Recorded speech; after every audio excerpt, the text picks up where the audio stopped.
Les vraies voix Sud Radio, le grand débat du jour. C'est vrai que jamais un chef de gouvernement avait eu, nouveau pour sa première mesure, donc qui a été faite il y a quelques jours, n'a autant de mécontents, 66%. Et bien quand on regarde les points de faiblesse de François Bayrou, il y a le fait que en fait, c'est l'ancien monde. Être impopulaire, avoir des difficultés d'opinion, ça n'est pas grave si on fait quelque chose. Et il est un peu perçu comme un escroc, c'est ce que nous disent les Français. Le fait qu'il apparaisse un peu comme opportuniste, toujours à retourner sa veste, etc. Donc il n'a pas un capital confiance très élevé. Je dis depuis longtemps, depuis plusieurs mois, que je ne vois pas comment un pouvoir exécutif, présidentiel et un gouvernement peuvent résister à ce degré d'impopularité de l'opinion. La 5e République vieillissante et fragilisée par des déséquilibres internes à sa constitution a démontré son inadéquation parfois face aux évolutions de la société française.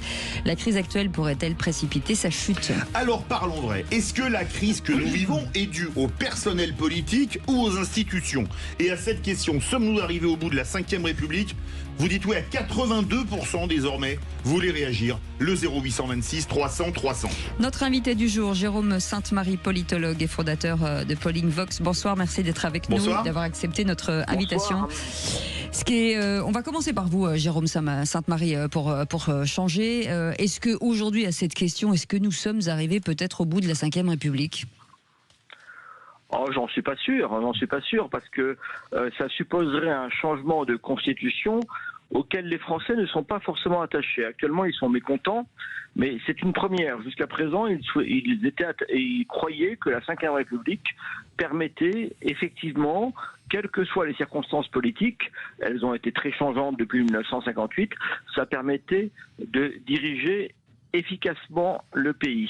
C'est tout à fait nouveau que les Français, alors c'est votre enquête, mais il y a d'autres sondages qui semblent le montrer, c'est tout à fait nouveau qu'ils considèrent qu'il faut passer à autre chose et aller vers cette idée extrêmement imprécise de 6e République.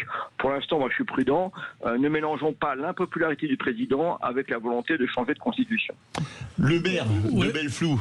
Non, je partage ce que dit Jérôme Sainte-Marie, qui est un spécialiste du domaine, mais c'est vrai qu'on a gardé la 3e 70 ans, en fait, qui n'était pas tout à fait une constitution d'ailleurs. C'était pas tout à fait ça, ouais. Ensuite, on a évolué avec la 4e qui est passée 5e par la volonté de Gaulle, pour faire des réajustements, pour donner plus de pouvoir au président et au Parlement. Il est vrai qu'on peut faire des ajustements, c'est-à-dire que la Constitution elle a évolué, la charte sur l'environnement en 2020 par exemple, donc on peut la faire évoluer, mais dans les textes, actuellement je lisais un bouquin, je te le disais tout à l'heure Philippe, c'est très bien, intéressant. Vous lisez des bouquins, c'est bien. Non, mais sur la Constitution, j'allais dire pour les nuls, mais c'est très bien résumé, je me rappelle plus le nom de la constitutionnaliste qui a fait ça, formidable, c'est super bien expliqué. On a une Constitution qui nous donne des bases très très solides pour notre pays, ensuite on l'a fait évoluer. Quel intérêt de la faire changer parce que M. Mélenchon a décidé, dans ces moments de délire extrême, de passer à la 6e ? Je n'en vois pas l'intérêt. Albert Schuman, peut-être. Moi, j'ai un peu le sentiment que les difficultés de notre 5e République aujourd'hui sont liées à toutes les petites transformations qu'on a accumulées, la longueur des mandats, etc., et qui en fait l'ont vidée de la structure même qu'elle avait. Notamment le septennat qui finit par exactement. Non, allez-y, non, c'est bon.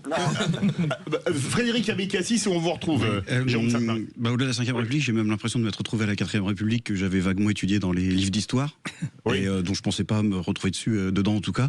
Si on avait joué à Retour vers le futur, je préfère revenir dans les 30 Glorieuses, tant qu'à faire.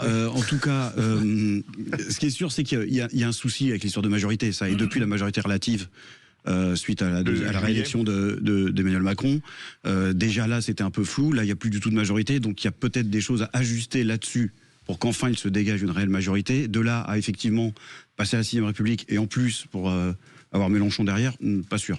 En allant, sans aller jusque-là, Jérôme Sainte-Marie, est-ce que le fait effectivement de modifier le mandat présidentiel, que cet équilibre finalement au Parlement, enfin, est-ce que tout ça crée des équilibres ? Est-ce qu'il faudrait retrouver une autre forme, peut-être par la proportionnelle, par un mandat unique et un peu plus long, enfin voilà, de changer quelque chose ? C'est toute la question. Alors, c'est quoi la 5e République ? C'est un système qui permet, en 1958, qui permet à un gouvernement de diriger le pays sans être à la merci de l'Assemblée nationale. En fait, la Constitution de la Ve République, c'est d'abord des lois, notamment le 49.3, qui permet des articles qui permettent de diriger, encore une fois, sans cesse une crise gouvernementale. Ça, c'est le premier point. D'ailleurs, en 1958, le président de la République, général de Gaulle, n'a pas la majorité à l'Assemblée nationale. C'est pour ça qu'il fait cette constitution particulière. Et ensuite, la Ve République, aujourd'hui, est confondue avec une réforme assez tardive, 4 ans plus tard, en 1962, quand on élit le président de la République au suffrage universel. C'est deux choses bien différentes. Et on a abouti ensuite à un système très éloigné des intentions du général de Gaulle, avec un clivage gauche-droite extrêmement clair, et le fait que de manière mécanique, eh bien, le président de la République avait quasiment toujours une majorité à l'Assemblée nationale, et quand il l'avait pas, il y avait une cohabitation qui lui permettait de se mettre à distance. Aujourd'hui, on est dans une situation qui est tout à fait originale depuis 2022. On a à la fois un président de la République, et ça c'est sa responsabilité, qui se mêle de tout et qui ne se limite pas à la définition des rôles de l'article 5 et surtout de l'article 20. Jean Garrigue a fait un très bon article dans Le Monde aujourd'hui là-dessus, et qui montre un président de la République qui arbitre, mais qui n'est pas directement à la manœuvre, qui ne se confond pas avec le Premier ministre. Ça c'est la responsabilité d'Emmanuel Macron. Il se mêle de tout en permanence, y compris de la composition du gouvernement. C'est extrêmement maladroit. Et puis, on a aussi autre chose qui, ça, n'est pas de la responsabilité d'Emmanuel Macron, qu'il subit comme tout le reste de la vie, comme tout le reste du monde politique. C'est le fait qu'on n'a pas de majorité à l'Assemblée nationale. Ni une majorité en faveur du président de la République, ni une majorité contre lui. De cohabitation. Donc on n'a pas de cohabitation. Voilà. Donc on a ce système, et là c'est la faute de personne, si j'ose dire. On a un phénomène avec des gens qui sont été élus, notamment en 2024, mais également en 2022 d'une certaine manière, avant tout de manière négative contre le Rassemblement national. Et puis, mais le Rassemblement national lui-même n'est pas majoritaire. En réalité, personne n'est majoritaire dans cette Assemblée. C'est pourquoi l'idée commence à s'installer un peu partout, qu'une dose de proportionnel, par exemple un système proportionnel avec une prime majoritaire, ce que l'on connaît pour les collectivités locales déjà, eh bien, permettrait à la fois de bien représenter les forces politiques et d'assurer une majorité. Donc peut-être qu'une 5e République qui changerait... Qui se réforme un peu. Qui se réformerait par l'introduction à proportionnelle, serait une bonne solution par rapport à l'équilibre réel des forces politiques et permettrait d'avoir un gouvernement. Ça ne serait pas la première fois qu'on changerait un article important dans l'organisation de la Ve République. Je rappelle que en 1962, eh bien, on était sous la Ve République de 58 à 62, mais en 62, on a introduit une réforme radicale qui est l'élection du président de la République au suffrage universel. Et on reste, si j'ose dire, sous la Ve République. Pourtant, le régime a un petit peu changé. Et bien peut-être que la proportionnelle avec une prime majoritaire permettrait justement de rester dans la 5e, de garder les bons aspects et en même temps de sortir de la crise politique. Jérôme Sainte-Marie, on va au 0826 300 300 retrouver Raphaël de Cachan. Alors Raphaël, est-ce que vous pensez qu'on est au bout de la 5e République ou pas ? Alors, pas du tout. Je pense qu'on est plutôt dans un contexte où la 5e République a été dégradée depuis 2007, depuis la présidence de Sarkozy, sur la répartition des rôles entre le président et donc le Premier ministre, qui effectivement apparaît là-dedans comme un collaborateur et donc comme celui qui va dicter la politique de la nation. Donc on est plutôt dans un problème de personnes que d'un problème de régime ou d'institution en tant que telle. Et je rejoins parfaitement Jérôme Sainte-Marie sur le fait que les institutions de la Ve République ont été conçues pour effectivement impulser une direction par la présidentielle, mais avec en contrepartie une Assemblée nationale qui effectivement doit être représentative des différentes sensibilités politiques. Et là, effectivement, il y a eu par le passé des arrangements avec l'introduction de la parcelle en 88, avec 86, souvenez-vous, 86, pardon, tout à fait. et qui peut tout à fait être remis au goût du jour aujourd'hui. Il s'agit davantage, à mon avis, d'un problème de personne que d'un problème institutionnel au fond. Tout à fait. Alors, on va faire réagir Jérôme Oui, allez-y. Pardon, non, mais je partage totalement. C'est le super pouvoir du président de la République et puis l'utilisation à outrance du 49.3 par borne. Ça aussi, ça a exacerbé. Il n'y a pas eu les gens sont devenus fous. Rocard en avait fait encore plus entre 88 et 91. Mais dans la période aussi instable qu'actuellement, le NFP et la LFI en particulier en ont profité pour dire il faut, et Mélenchon en premier, une 6e République. Alors que c'est pas du tout utile. Albert Schuman. Moi, je crois qu'il y a surtout un problème, c'est qu'il y a une extrémisation des positions qui fait qu'au lieu de s'intéresser à l'intérêt général, chacun rejette l'autre parce que c'est l'autre. Donc, on ne peut pas trouver de compromis. Et le vrai problème que je trouve dans la Ve République aujourd'hui, c'est pas la structure, ce sont les hommes. Oui. À force de pas s'écouter, on n'arrive pas à s'entendre. Alors, Jérôme Sainte-Marie, Raphaël de Cachan m'a remis une phrase en mémoire qui date de 1985 de mémoire, quand la gauche avait mis en vigueur la proportionnelle départementale pour les législatives de 88. Valéry Giscard d'Estaing avait dit qu'il y avait 2 piliers à la Ve République, l'élection du du président de la République au suffrage universel et le scrutin majoritaire pour les législatives. Si on passe à la proportionnelle, est-on encore dans la Ve République ? Oui, enfin Valéry Giscard d'Estaing, qui a bien connu cette période, et était ministre des Finances du général de Gaulle. Et il était même député sous la 4e. Voilà, il disait pas tout à fait la vérité, il faisait de la politique, parce qu'en réalité, je le rappelle une dernière fois, l'élection du président de la République, qui paraît comme la clé de voûte de la Ve République, n'apparaît que tardivement dans la Constitution. Donc on peut très bien imaginer que on change un mode de scrutin pour permettre justement de résoudre cette crise politique et surtout qu'on permette au président de la République. Parce que ça, c'est dans l'esprit du général de Gaulle, on a quand même beaucoup de témoignages là-dessus, il a quand même beaucoup parlé, beaucoup écrit. Le général de Gaulle, il veut un chef de l'État qui ne soit pas une potiche, comme c'était le cas sous la 3e ou la 4e, mais qui en même temps ne s'occupe pas de tout. Il sait très bien que nous n'avons pas de roi, nous n'avons pas de souverain, et donc il faut un président de la République qui soit dans la hauteur, qui soit dans l'incarnation de la nation, et qui soit dans son précaré, vous savez, c'est-à-dire essentiellement la défense, les relations internationales, la défense de la souveraineté sous toutes ses formes, disons. Ça devrait être le rôle du président de la République, tout le reste devrait être subsidiaire. Le problème, c'est qu'on a avec Macron, mais c'était déjà un peu le cas auparavant, ça a été rappelé par un auditeur d'ailleurs, c'était déjà un petit peu le cas avant, ça a été maximalisé par Macron. On a un président de la République qui veut se mêler de tout et qui, à force de se croire tout puissant, devient totalement discrédité. Je rappelle que Emmanuel Macron, aujourd'hui, dans les sondages, est à son niveau maximal d'impopularité. Il est plus impopulaire encore qu'au moment des Gilets jaunes. Ouais. Est-ce qu'on n'a pas l'impression d'interprétation finalement des rôles de chacun ? Chaque président interprète un peu son action, et est-ce qu'on ne peut pas plutôt cadré? Est-ce que c'est pas suffisamment cadré finalement? Surtout quand on passe de normal à Jupiter, ça fait quand même un gros écart. Non, mais c'était, vous savez, c'était assez bien compris autrefois. Quand on est passé du général de Gaulle à François Mitterrand, deux personnages qui étaient vraiment opposés. Et François Mitterrand s'était radicalement opposé à la Ve République, à sa fondation. Il avait parlé du coup d'État permanent pour dénoncer non seulement le général de Gaulle, mais même les institutions. Mais lorsqu'il devient président de la République, longtemps après, eh bien, il en donne une très correcte interprétation. Et il manifeste cette distance par rapport aux contingences politiques. Non pas qu'il s'en occupe pas, mais il montre pas qu'il s'en occupe trop, tant et si bien qu'il peut résister à la première cohabitation et être élu facilement en 1988, après 2 ans de cohabitation.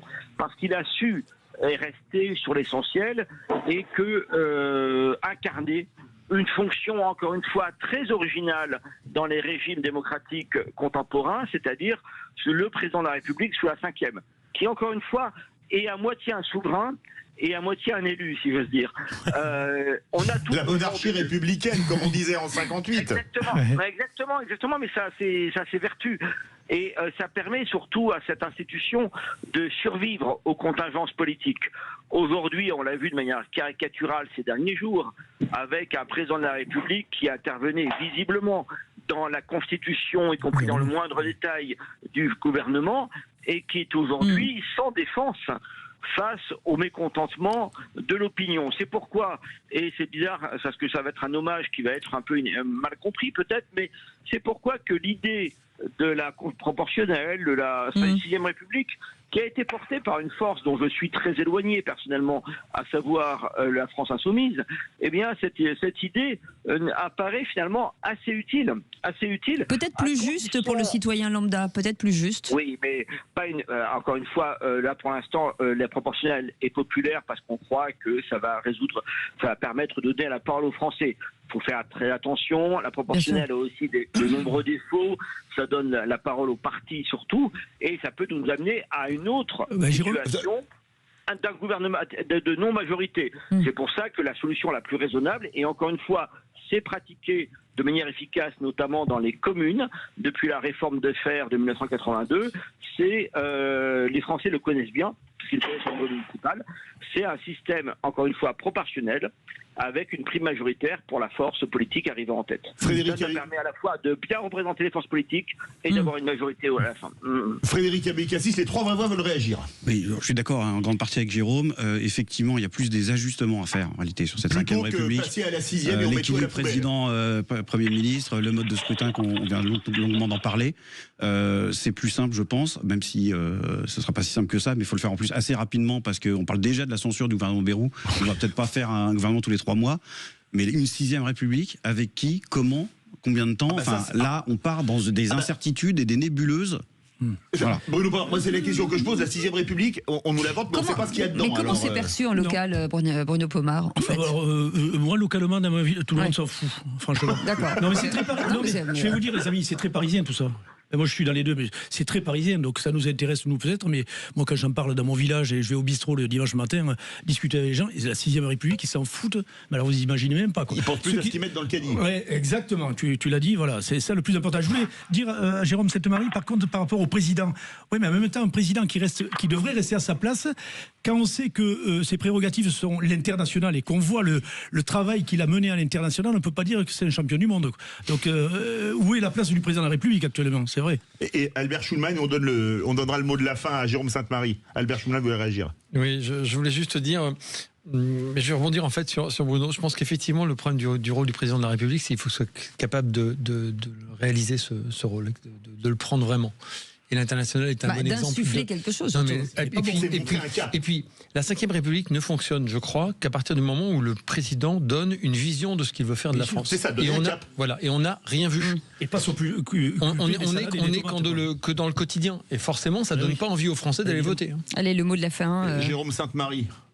Oui, tout simplement 2 remarques. La première, c'est que la 6e République, moi je ne suis pas pour une raison toute simple, c'est que personne ne sait ce que ça veut dire. Précisément, c'est ce que je disais.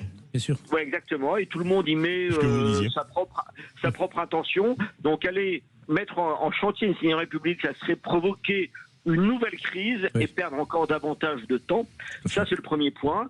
Moi, je crois qu'il faut un aménagement de la 5e République et qu'à l'origine des problèmes de l'incarnation présidentielle, il y a peut-être aussi le fait que si le président de la République s'occupe de régalien, c'est que nous sommes une nation souveraine et c'est bien nos abandons de souveraineté qui rendent le rôle du président de la République un peu ambigu aujourd'hui. Merci beaucoup, Jérôme Sainte-Marie. J'ai entendu des rumeurs que Cécile de Ménibus défendait la 6e République à condition d'être présidente à vie. C'est vrai ou pas? Absolument pas. Ah bah je fais des rumeurs qui courent. Oui, on l'a entendu. Non, mais moi j'ai attendez. Les renseignements territoriaux. Non. Moi je refuse l'Élysée depuis 10 ans. Alors, voilà. Vous auriez pu m'avoir comme Premier ministre, j'ai dit non, je préfère les vraies voix de Sud Radio. Et vous m'auriez donné un poste? Oh ben oui, j'ai réfléchi encore. Laissez-moi réfléchir parce que je ne sais pas, je ne sais pas où vous mettre. Bah là, vous avez tellement de talent. Allez, vous restez avec nous. Merci Jérôme Sainte-Marie. Raphaël, merci beaucoup Jérôme Sainte-Marie, encore belle fête à vous. Raphaël, dans un instant, vous allez être face à nos auditeurs pour le qui c'est qui l'a dit. Et vous là, savez ça c'est quand un même. spécial Noël, attention. Alors, je vous le dis tout de suite, il y a un Américain dans le studio. S'il faut qu'on traduise le qui c'est qui l'a dit, eh ben attendez, on fait une petite pause. On va essayer de trouver comment on va le traduire. The who said who said what. Who said what. Ouais, c'est à peu près ça. Allez, on fait une pause. À tout de suite.